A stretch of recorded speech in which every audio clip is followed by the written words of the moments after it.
friends! It's Earth Week, and Earth Week is a great time to remember to recycle. Recycling is a great way to take care of the earth.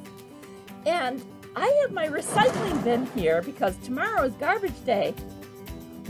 Guess what? I just had an idea. Wouldn't it be fun to take some of this recycling, like the boxes, and I have like an egg carton and the cans. Wouldn't it be fun to take some of those things and make a sculpture, to make some creations? Oh, friends, I think it would be so much fun. I think I'm going to try it. I can make a castle. I can make a train.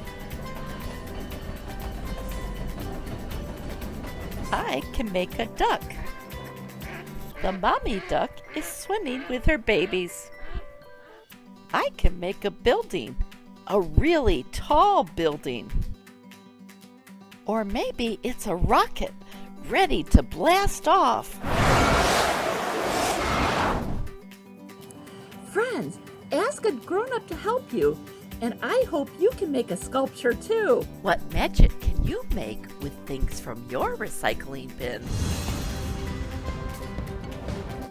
Have fun, be safe, and happy Earth Week. Bye, friends.